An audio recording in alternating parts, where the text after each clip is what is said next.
So we're outside Hampton Court Palace in our lovely mooring, and we're talking about thrones. Toilets. So after our last toilet video, we had loads of helpful advice. Yeah, lots and lots and lots of great advice. And lots of good advice, lots of contact from different people. Everybody wanted us to get the flame toilet. Well, not everybody. A lot of people wanted us to get the flame toilet. Yeah. They didn't have the flame toilet themselves. They were just thinking that was... They were just like, we want to see somebody try and have a flame toilet on the boat. And that was pretty cool. And there was a lot of feedback about the different composters. And there were quite a few people on the side of just get a cassette. Yeah. There were even a few bucket and chuck it. Ultimately, we needed to make a decision. Because it's getting even more urgent because we woke up at the weekend to a blocked toilet. It was a critical sort of juncture. So that wasn't fun. No, because it turns out that you can have a situation in which your macerator can start backing up. Yeah, so everything looks fine because it's pushing and the macerator's running and everything seems to be working, and then all of a sudden the power shuts off to the macerator and there's an ominous blur blur blur blur blur blunk. Everything comes back. Everything comes back. And ultimately what worked was a very large number of flushes with some very hot water and soap. And it did clear the blockage, which was really good. But it also made us think we need to make a decision. Yeah, as fast as possible. So we sat down and came up with a matrix of kind of needs. It's a highly technical, scientific, accurate sort of bodge job. In which we basically went, okay, we've got these two axes on the graph, right? We've got, is it inconvenient to use the convenience? To use the convenience, yeah. Is it that's pretty good. Is it deeply inconvenient, as in we have to use it really often, or no, not we have to use it. We have to maintain it really often, or if we don't have to maintain it very often, is it extremely disgusting to maintain? Like, is there lots of contact with things you don't want to be in contact with? But then we've also got price, where, and there's three aspects to the price. Yeah. It's the purchase price. Yeah, the unit cost of the actual device. The installation price, which is probably going to be different for us to other people because of the layout of our bathroom, because of the size of a lot of the toilets. Installing them would involve moving the basin maybe, or just remodeling somewhat. So that, for a lot of them, put the price up, whereas for other people, they might just be able to slot them straight in. And then there's the ongoing costs. So are there any costs involved in, like, on a use-by-use basis? Yeah. So, yeah, that's what we did. And here are the results.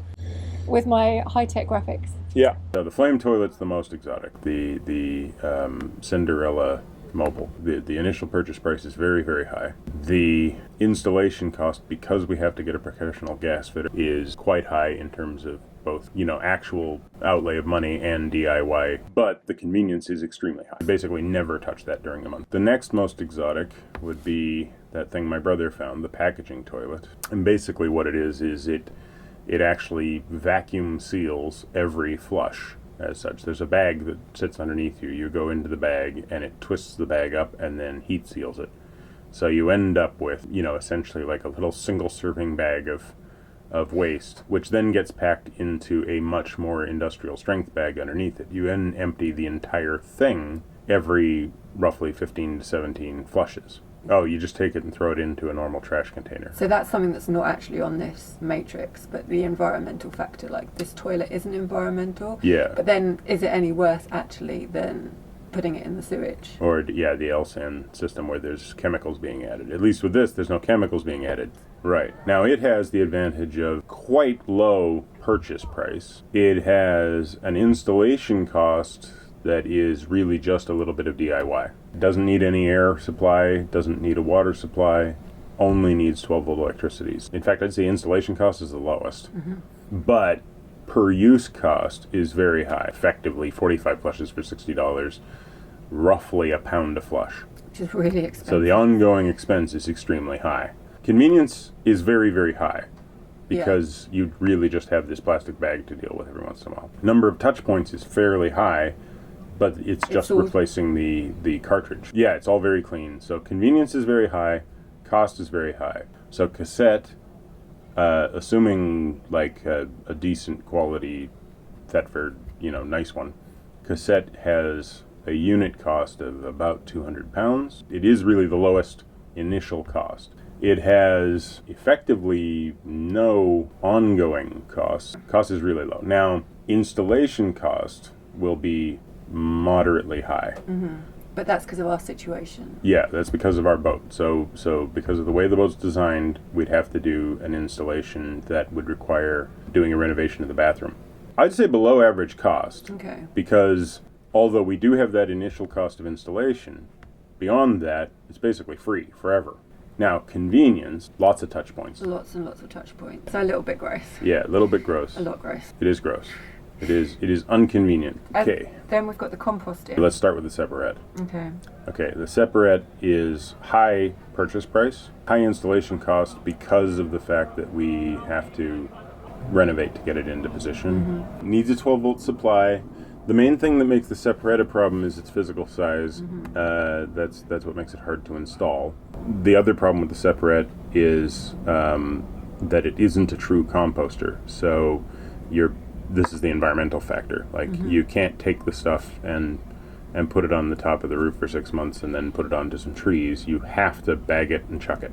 Because it's a bag and chuck, I'd say the touch points are better than a cassette. It's about once a month. It's quite high volume, but we're going to have to be putting stuff into a bag that goes into a landfill. Cost high, convenience higher than the cassette, but lower than the rest. Kildwick.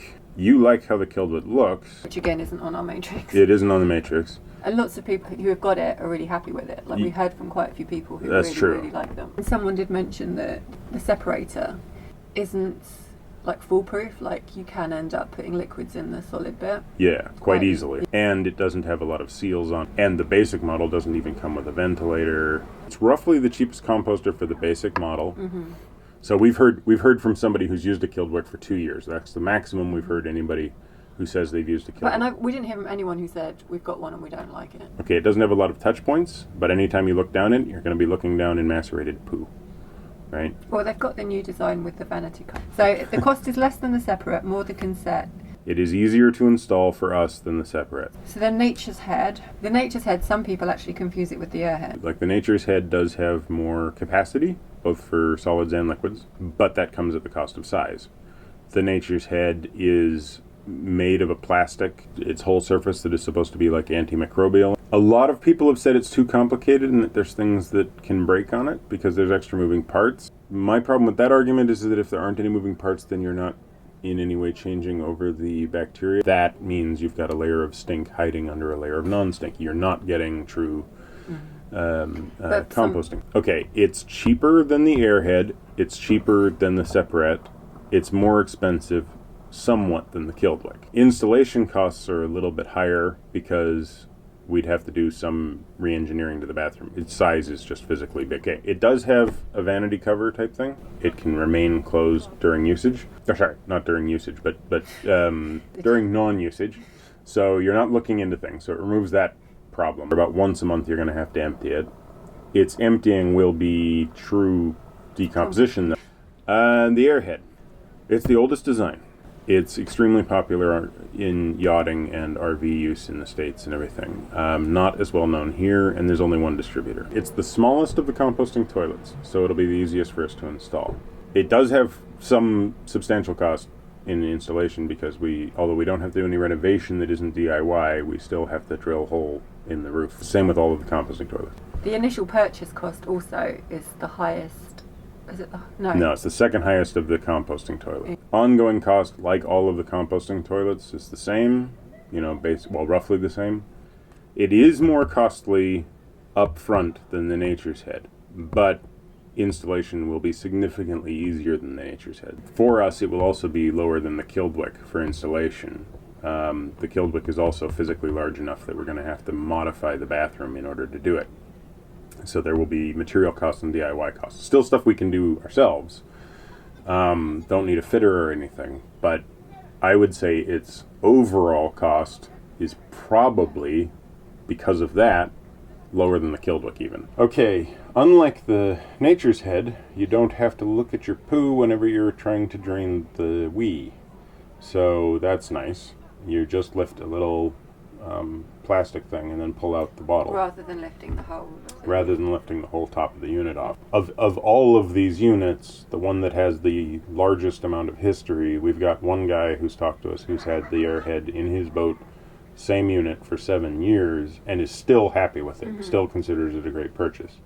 Haven't heard that from anybody on anything. Like all the composters, we're going to have to take the output and either bag it and chuck it, or we're going to have to rotate it. Unlike all of the other composters, we're going to have to do that more often, so its convenience level is a little lower. The winner of our Game of Thrones is the Airhead. Basically, it has a lot to do with our particular needs. It is the most compact option that can be installed into our bathroom with a minimum amount of woodwork and plumbing and everything. Yeah, it's a combination of everything. It's the size, the ease of installation, and the cost. Yeah. Well, not so much the cost, because the cost is still cheap. somewhat high, but it's the unit cost that's high. The ongoing cost is not going to be any higher than any of the other composting toilets.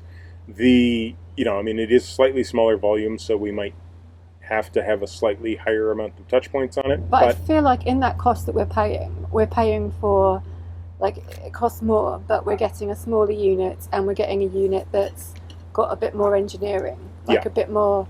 This is the design thing. Is just like when you look at this, everything's got smooth curves. Then there's the 2 holes at the front. But what's nice about this is that anything that goes on either side has to drain somewhere, and that's by far the lowest point. So it's going to drain into that area. You've got a little hand flap down here. And what it does is it operates what isn't just a vanity screen. Like, it's not here to just keep you from seeing the solids. If somebody makes a mistake and doesn't use it the way you're supposed to, you got a guest or whatever, as long as this thing's closed and they're just doing liquids, it'll be fine, because the liquids will drop in here and into this airspace in here, which then goes down to the actual drain.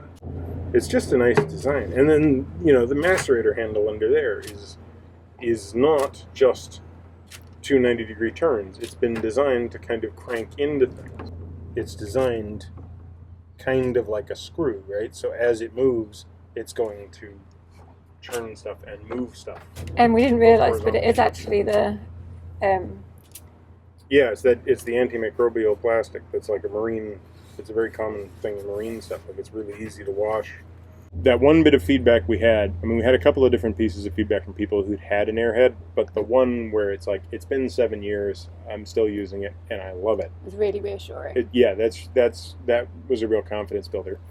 Also, the distributor, once we actually finally got a hold of them, they didn't have one we could see, but they offer a no questions asked whatsoever, money back, refund.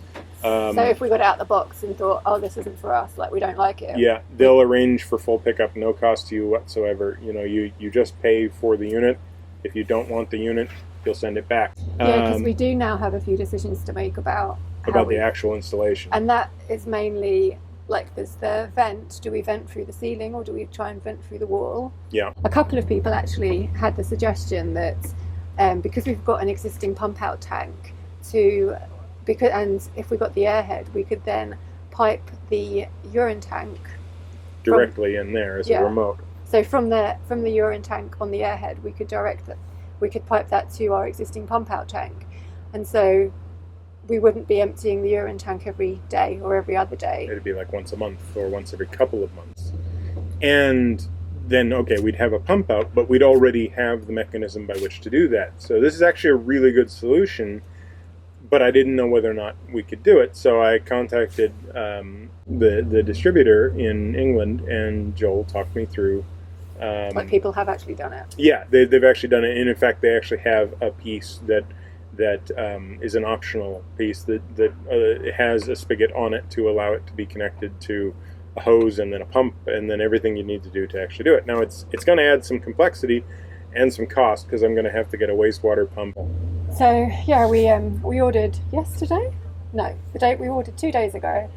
It got delivered yesterday to my parents' house, and they kindly drove it up to us today.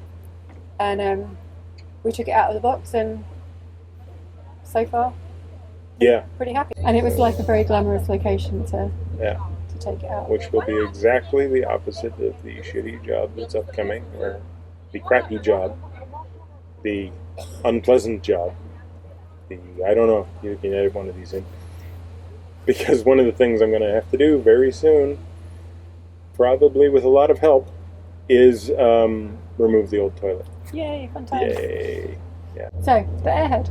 The Airhead, winner of the Game of Thrones. The Jon Snow of our realm.